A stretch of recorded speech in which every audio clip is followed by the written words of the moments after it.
Hey listeners, this episode is brought to you by EF World Journeys.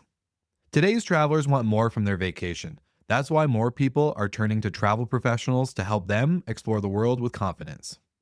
For nearly 35 years, EF World Journeys has been the go-to guided experiential travel company for leisure travelers who want to learn more about people, places, and cultures around the world. Its brands EF Ultimate Break, EF Go Ahead Tours, and EF Adventures serve everyone from Gen Z to baby boomers and help tens of thousands of US and Canadian travelers every year explore 400 bucket list destinations. EF World Journeys is one of North America's biggest guided group tour companies, and its expert planned immersive itineraries focus on the big moments and little things that make travel and meeting new people so rewarding. It's experiential travel that goes deeper, where every journey builds a connection, inspires wellness, and fuels a lifelong love of learning. EF World Journeys, guided by experts, driven by curiosity. To learn more, go to efworldjourneys.com. The U.S. is missing over 1 million European tourists. That's right. By the end of the summer of 2019, the U.S. had welcomed about 9.7 million Western European tourists. But so far, this year in 2025, the U.S. has welcomed only about 8.4 million Europeans over the same time frame. So if we do the math, it's actually a little more than 1 million. It's 1.27 million missing European tourists. And that's what we're going to discuss in today's episode of the Skift Travel Podcast. Is the Transatlantic corridor dying? How do we save it? And what does the future of this critical travel corridor hold?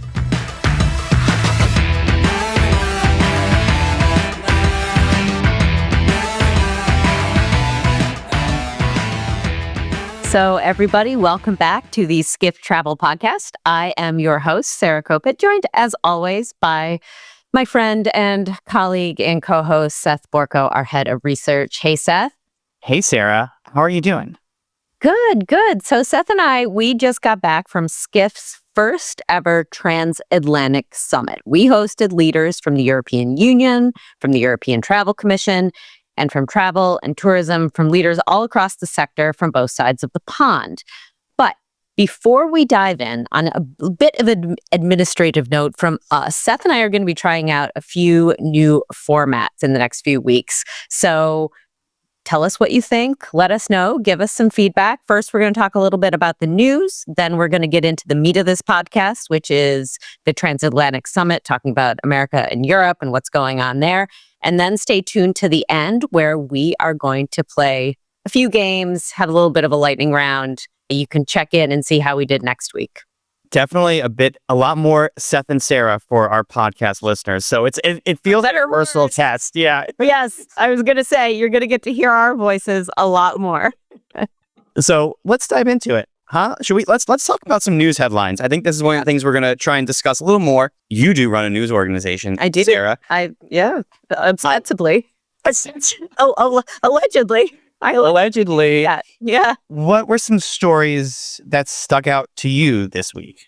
So I think that the big one for me was from I think he did it on Instagram, maybe it was LinkedIn, I can't remember. It was our friend Johannes Reck talking about how Get Your Guide, his company, is now profitable. I believe it was on an EBITDA basis. And it was on an adjusted EBITDA. Which does. Yeah. To be clear, for any of my former friends and colleagues from Bloomberg, I could do some adjusted earnings humor there, but I'm certainly sure that nobody except for those 15 people on the planet ever want to hear earnings related humor from anyone. We don't clearly. I like EBITDA jokes personally. The very end it's an accountant, but maybe that listeners wouldn't be interested in that. Yeah, so it's a big deal. Yeah, it is. I mean, before I came to Skift, I didn't even know, to be honest, I didn't even know there was an experiences sector. Like it's not something you think about. At least, I don't know, maybe it's just an American bias, but having such a robust, I think you think of it as being very disparate, kind of spread out all over the place. So to have this one company who has €1 billion in sales now and is profitable for the first time, they've been around for 15 years, something like that. It's sort of a big deal. Well, I think anytime one of these huge unicorn startups that's raised a series A, B, C, D, E, F, G, X, A, B, C, D, X, Y, Z. They raise all this money. They're privately held. They're trying to build an OTA platform, online travel platform. We know that's a really hard thing to do. For them to cross that threshold into profitability, I think it's a big deal. And by the way, it's worth noting that one of their competitors is Viator. Viator is also profitable on an EBITDA basis. And they run like a 7%. We don't exactly know Get Your Guide's margin, but Viator runs like a 7% EBITDA margin. So the fact that we now have two large global experiences booking platforms that are both profitable and both growing, I agree. I think that's a great story. And I think it's a big landmark for the space. Well, and let's not forget, I mean, the Viators and the Get Your Guides of the world probably hate that it always comes up when talking about them, but Airbnb is doing this now too. And so, it's like, it's gone even in the last maybe 5 years, I think, from kind of this, I don't know, the redheaded stepchild, so to speak, of the travel industry, this thing that nobody could quite get right, to all of a sudden, like, all right, so maybe it's enough like penetrated into the consciousness of the traveler. It reminds me a bit of what Airbnb did do to short-term rentals, because everyone talks about Airbnb, and you would go to these short-term rental conferences and you'd have all these salty short-term rental folks. You'd be like, we're a 50-year-old sector. And it's like, yeah, but no one ever heard of you. And you had to call up, you had to clip a newspaper listing and call someone up. And that's what I feel like is the moment here where I'm sure there's experiences folks who are fuming right now. We're being like, yes, we're a huge sector. We've been around forever. And it's like, that's 100% true. You have been, but now instantly bookable, searchable online globally across the world is the flip for me. So I think that was a good story. Yeah, no, that was a great one. I can't wait. I can't wait to see what happens. And, we cover, like, we have a whole section on experience. Speaking of our newsroom and our editorial team, like, we cover it as like its own its own space, its own beat. So, if that tells you anything, here we are. So yeah, so that was kind of my favorite of the week. It was mine too. I also like the Wyndham story about Wyndham charging for loyalty, $95 for elite status. I think that's a very well-read story. That's a cool one. Yeah, it very much, that was Sean's, and it very much, well, Sean and Luke, actually, both of our hotel reporters, that one really got a lot of engagement. A lot of people have thoughts, I should say. I would argue to you, Sarah, and to our listeners, but to you to make it easier, that when these credit card companies, when American Express and Chase charge you for memberships, they are effectively charging you for entrance into a loyalty plan. And so I don't think it's such a crazy concept. Yeah, I think people are just tired of being nickel and dimed, honestly. I think that's what it is. I think maybe it's like the subscription kind of overload. Yeah, subscription fatigue. Subscription fatigue, there you go. When I was doing my taxes this year, it was horrifying to me how much money I paid in subscriptions. Now, one would argue, I was doing my taxes. I was deducting them from my taxes, so all is well. But just so many media subscriptions, so many. I mean, I know that's a little bit different than loyalty, but they're for everything. Like, it's the same concept, though. I think it's the same concept, because if you're paying for your media subscriptions and you're paying for your Peloton subscriptions and your Netflix subscriptions, and now Wyndham wants in on that's a pool of subscription dollars that you'd set aside in your head. That's tough competition, Yeah. So we'll see with that one as well. So, and I'm sure they auto renew. They definitely do, right? They definitely do. Why would they not? Well, why would they not? So the main topic for today is the Transatlantic. We're going to be a little bit recapping our Transatlantic Summit, but we're also just going to generally be kind of maybe educating you, the listener, on what's happening in the Transatlantic, what we know, what we learned, what we heard. Yeah. And I'm going to try something a little bit hard, so bear with me, but I wanted to start this Transatlantic section. Or someone from my team gives a research presentation in pretty much every conference we do. I gave a research presentation on this one, and I thought I would start maybe with an abridged version of that, just to lay a groundwork of facts, figures, and ideas for our listeners who are interested in learning more about what is happening with, and by the way, we say transatlantic, what tourism, being destinations, hotels, airlines, everything to do with U.S. and European Atlantic travel. And, this is arguably the most important travel corridor in the world. It certainly is one of the most historic.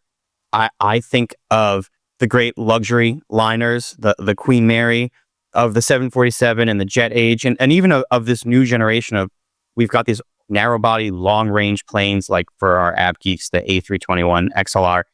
This is a really storied corridor. It's an incredibly important corridor. And it is fundamentally what connects the US and Europe. And the US and Europe represent something like 2/3 of global equities, half of world GDP, a third of international trade, 1 in 10 people worldwide. It's a huge corridor.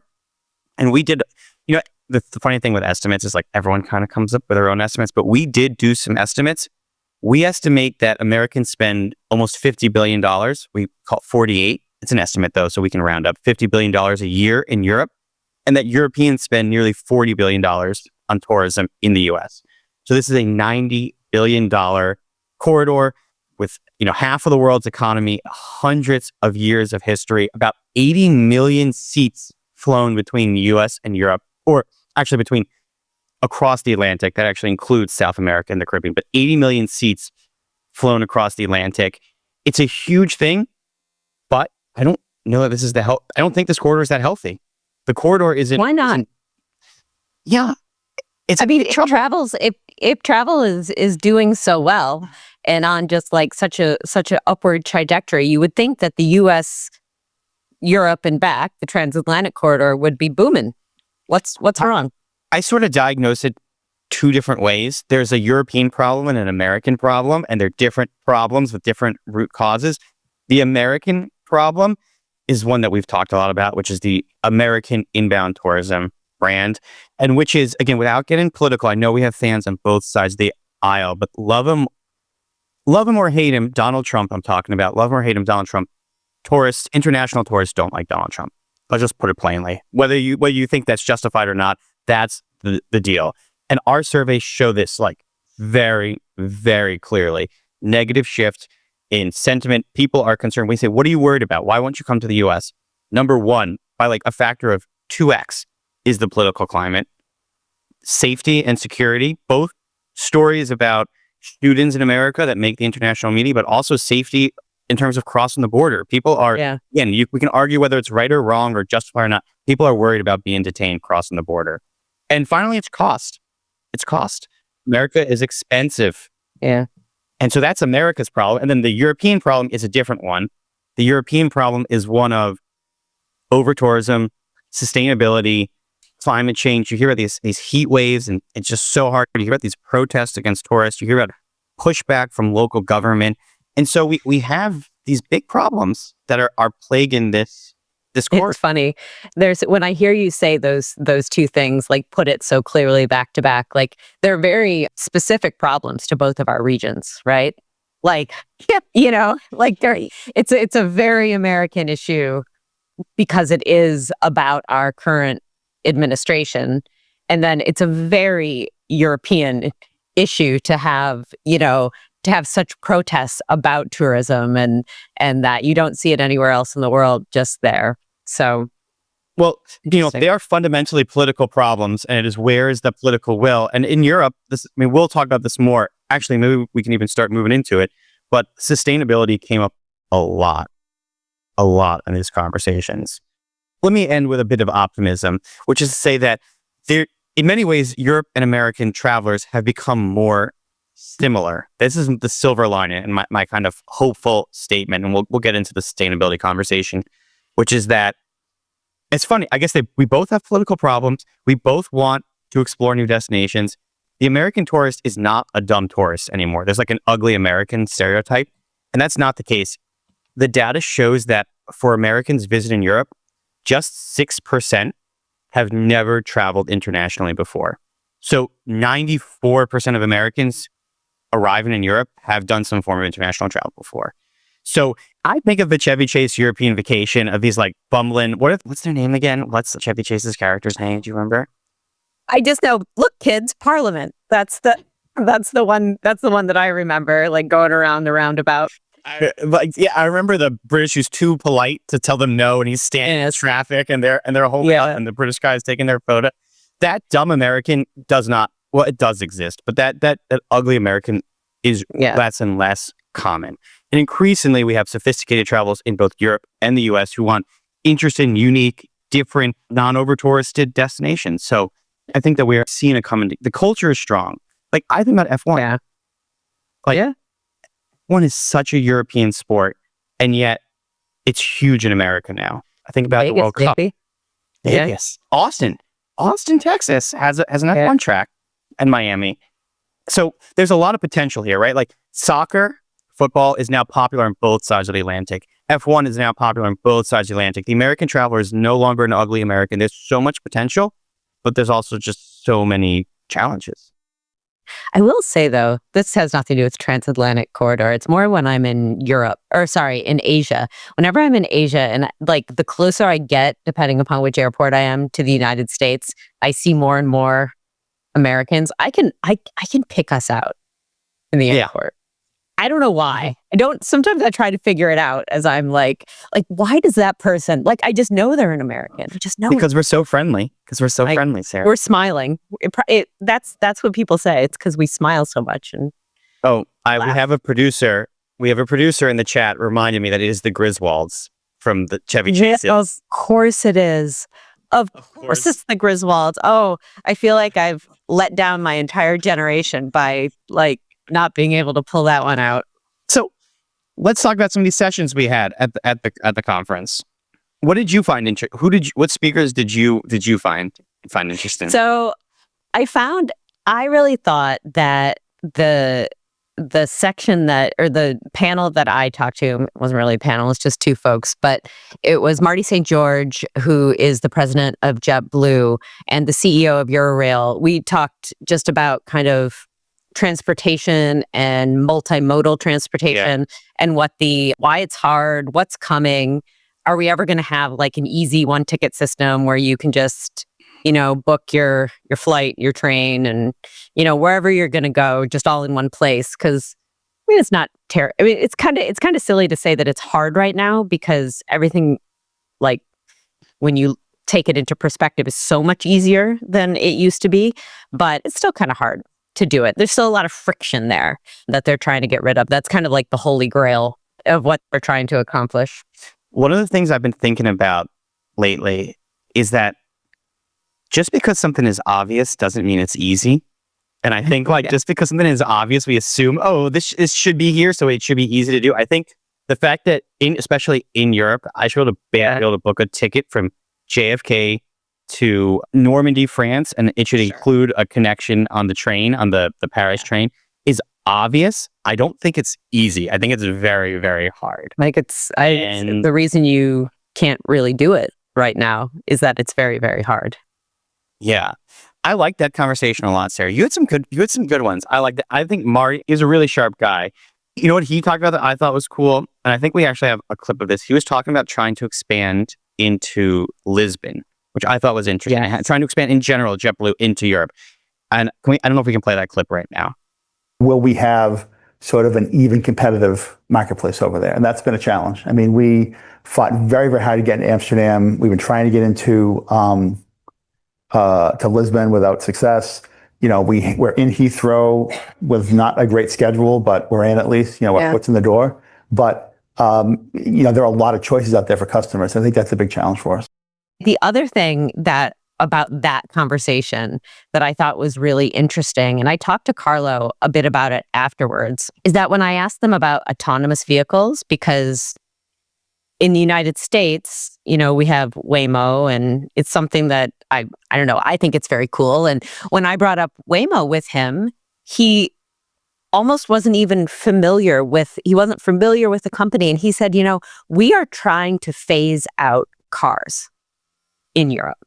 This is the Eurorail guy. This is not Marty, right? This is this is Carlo.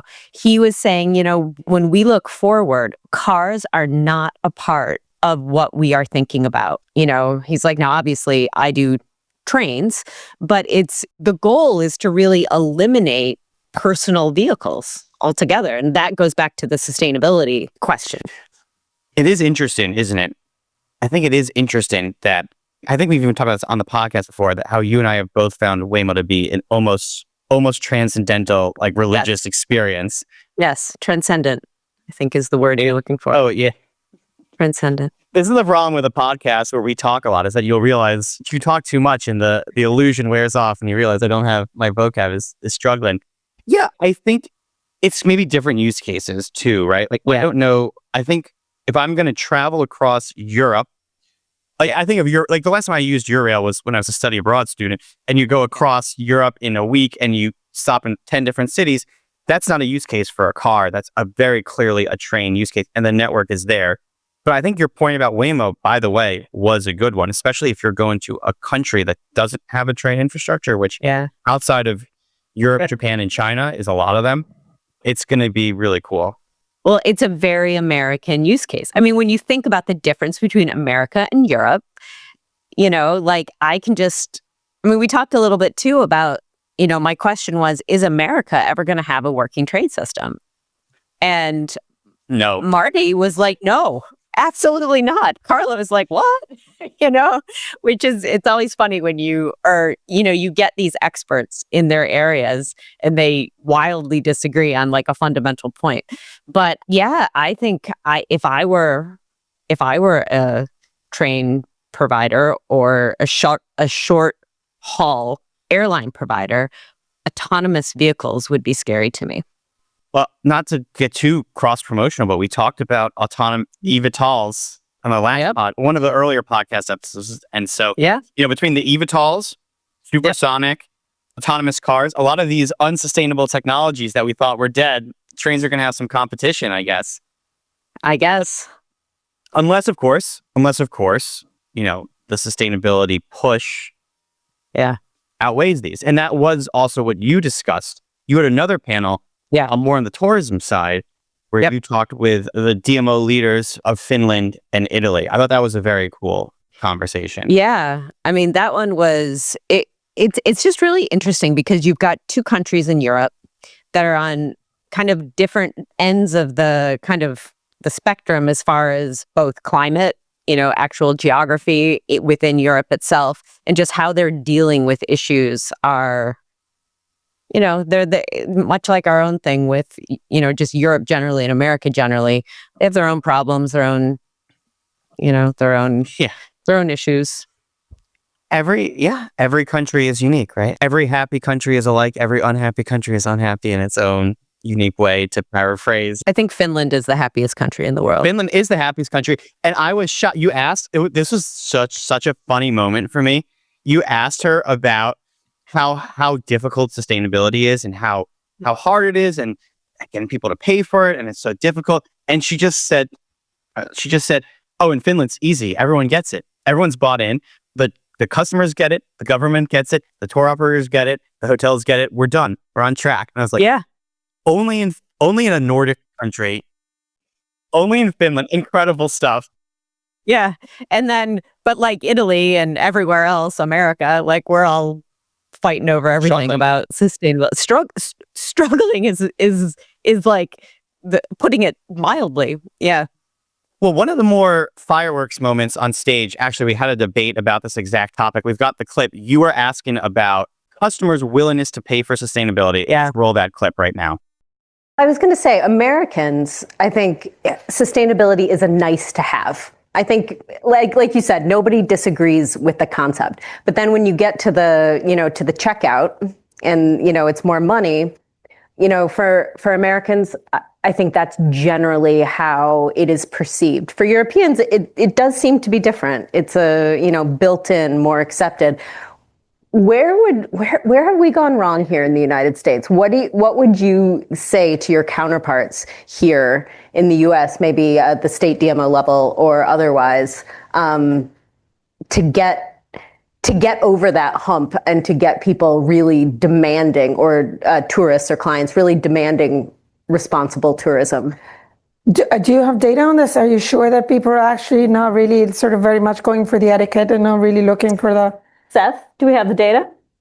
It's mixed. It's mixed. We see some people will spend more, but we see plenty of people who will not spend more. Right. So let me just come in on this, because I don't really think it's like this.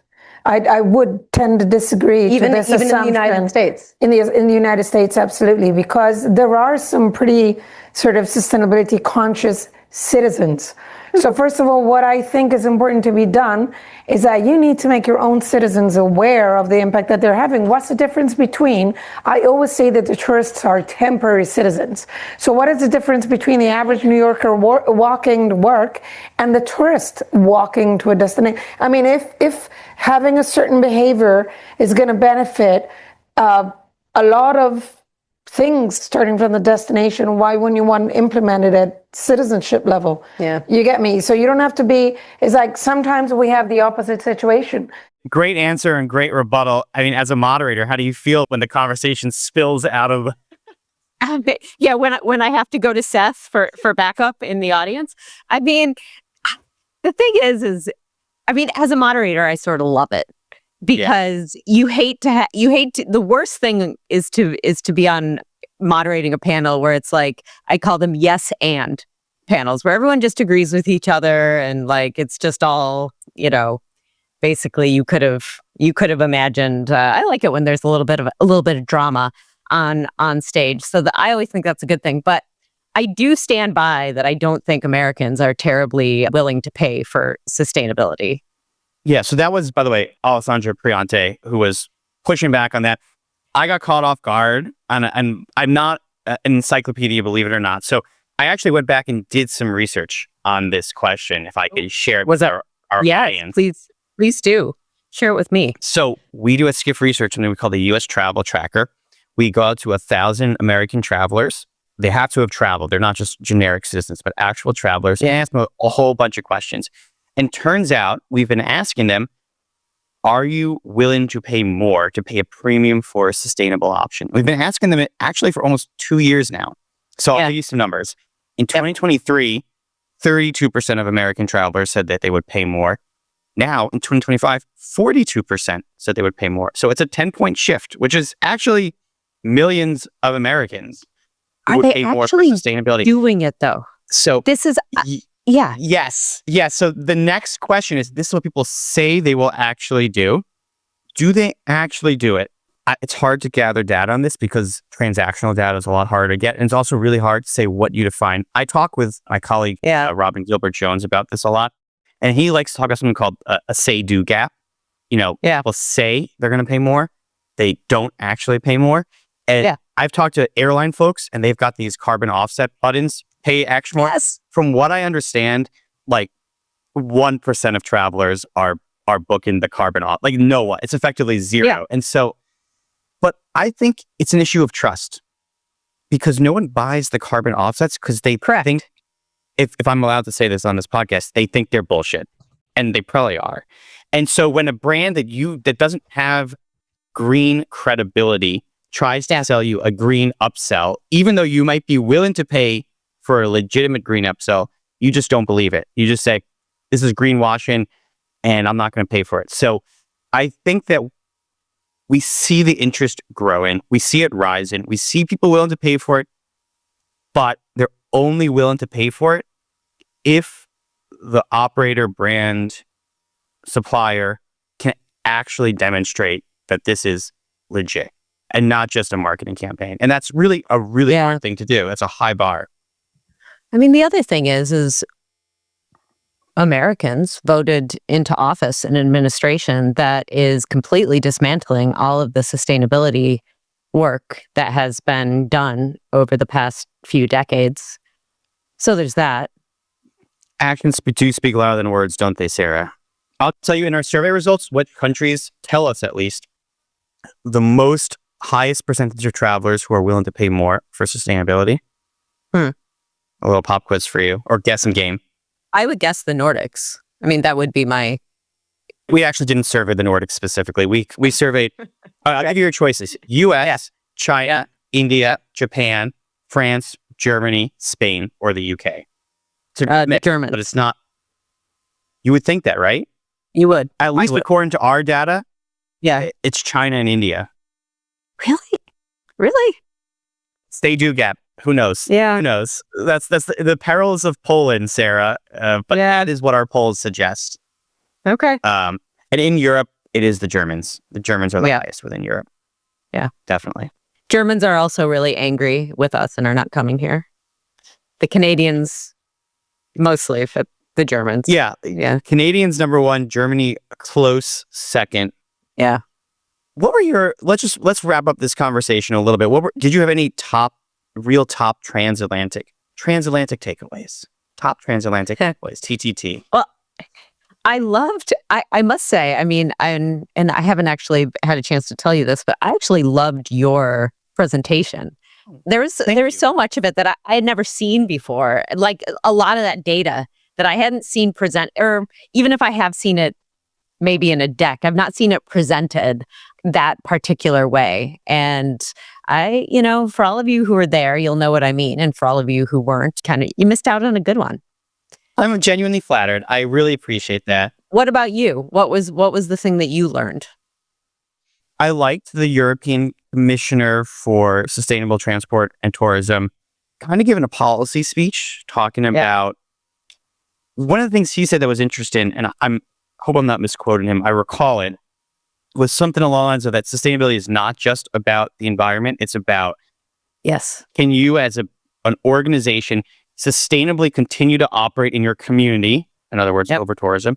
Can you continue to sustainably operate as a business, in other words, profitable? And can you continue to sustainably operate for our climate, in other words, green? And I was glad to hear a politician frame it that, look, it's you said yes, but, or like the improv saying yes, and when we talk about sustainability, it's not a no to green stuff. When it comes to green eco-sustainability, it's a yes, and you have to do this and be profitable and have buy-in from community and do all this other stuff. And I appreciated hearing that from a pretty senior politician. Yeah, I agree. And you weren't misquoting him. He did say that. Okay, so we're going to play a little rapid fire game here, and we'll check back. We'll see how we're going to do. We're going to do Bet the Coffee. So one near-term prediction. Near-term. Seth, you're going to go first. Give me a near-term prediction, and then next week we'll go in and see how we're doing. You have one too, right? I do. Yep, I do. And if I'm wrong, I have to buy you a coffee. And if you're wrong, you buy me a coffee. Okay. We're going to be very caffeinated by the end of this, I think. Yeah. I think we'll see some rough earnings next week. We're getting into earnings season. I'm worried. Yeah. I think we might see some misses. I don't actually have the earnings counter in my head, but I know there's some big hotel groups coming up. Oh no, it's airline season right now, right? Yes, it is. Yeah. I think we'll see some misses. All right. I think the government shutdown is going to go through Thanksgiving. Oh, I owe you a coffee for sure. For sure on that one. You're going to be right. Yeah. I'm going to buy you a coffee on that one. I was even going to say, well, I even think it's going to go through Christmas. Like, I actually think I think it's going to end like sometime maybe between Christmas. I don't think it'll go into 2026 though. Okay. Yeah. Let's hope so. Oh God. We can just make that a run-in Bet the Coffee every week. Yeah. All right. So now we're going to do myth versus fact, something that was in the media this week that we want to call attention to, that you think, maybe that was a myth or a fact. Despite us talking about it at the beginning of the conversation, my myth for this week is that adjusted EBITDA is necessarily 100% profits. I know it's an accounting thing, but I don't know. I thought that was an interesting one, myth versus fact. I also think how about this one for myth versus fact? Myth that the average American tourist is a Griswold these days. The myth is that Americans are ugly Americans. The fact is that actually 50% of Americans have a passport, and that includes 50% of Americans, including the elderly and the young. So it's for people who are actually traveling in the prime of their lives, it's higher than 50%. 94% of them who have been to Europe have been abroad before. So that's a good myth versus fact. I like that one better. There you go. All right. So let's go to the toolbox tips. So let's do some travel advice that we've either gotten from our colleagues or something a recent experience that you have. I mean, we've both been traveling a ton. Got any tips for, we're both heading to Abu Dhabi this weekend. My tip is staying in an overwater bungalow in Bora Bora. I mean, that's a good tip. Can't go wrong with that one. I'm still living off of that high for my honeymoon. And I love my number one tip for real on these long haul flights is like, I love an eye mask. I love an eye mask. Yes. So we have a platform kind of like Slack for all of the skippers that we work with. And every once in a while, something will come up that'll just catch on like fire. And the last week, we did one about sleep and travel. It ended up being about sleep and travel. Everybody sharing their tips. And one of them was about the Nod Pods. I will say there is no promotional anything for this podcast. Although if you would like to sponsor the podcast, please do reach out. But people were talking about the Nod Pods, and I actually it's an eye mask, right? It's an eye mask. It's like a weighted blanket for your eyes. That's what it is. Because it doesn't attach. It doesn't stay on all night. It's just to like lull you to sleep. It's like little beads in it. I bought it, and it came, and I've been using it for the past couple of nights. I like it. I am an eye mask wearer. So like, love eye masks. So like what I did, I wore my eye mask and then I wore the Nod Pods over the eye mask. It's a bit excessive, but yeah. I wear an eye mask and earplugs on every flight I take, and I'm out like a light. So I mean, we both have, I don't know when this episode will air, but we both have a huge international flight to Abu Dhabi coming up. So maybe I will Amazon Prime a Nod Pod of my own. A Nod Pod, yeah. And then I have this, which I haven't tried yet. So this is FlyKit. I was telling you guys before we started recording. So I'm going to try that. It's like supplements and stuff, which I'm not like a big like supplement taker, but like where Seth can sleep on airplanes, I really struggle. And I really struggle with jet lag. And it's like the bane of my existence. And anything I can do to like stave off jet lag, I will try it.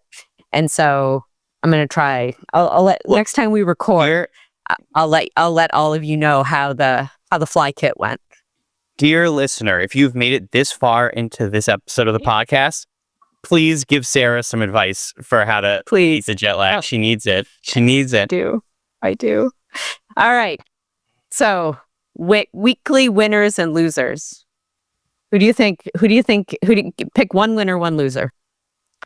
Doesn't even have to be in travel. What the heck? We're at the end of the pod. Yeah. Once you get past the 40-minute mark, it's no longer.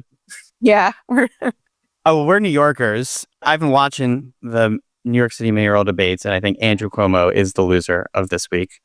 In my personal opinion, that's not an endorsement or anything like that. I remain politically neutral, but objectively, I think he's not looking good. And objectively, I would say my winner for the week is Donald Trump. Now, at the time when we recorded this, the Israeli hostages have very recently all been released. And the fact that the Trump administration was able to pull that one off. Incredible. It's a coup in the metaphorical sense instead of a coup in the literal. Yeah, we're just going to stay away from that. No, you're right. It is incredible. It is incredible. And I was very, very excited to see that news. Yeah. We have one more category, which is number of the week. I have some notes written here. I think I might have already front run it. My number of the week was going to be 95, which is the amount of a Wyndham loyalty subscription. And I think it was 1 billion euros in sales. And we got a lot of, you got a lot of numbers. 1 million missing Europeans, 1 billion euros that get your guide, $95 at Wyndham. So your numbers are 1 billion, 1 million, and 95. Those are your numbers. There you go. All right, everybody. That was it. That's a wrap. Thank you for listening in. If you enjoyed this format or any of these sections, by the way, if there's something you like more than others, you liked one of the games, one of the takeaways, please let us know. Many of us, our personal emails. There's also the podcasts at skift.com, general inbox. We welcome your feedback. We thank you for listening. And if you enjoyed this, don't forget 5 stars, like, thumbs up, subscribe, wherever you get your podcast or your YouTube or whatever. So thanks for listening, everybody.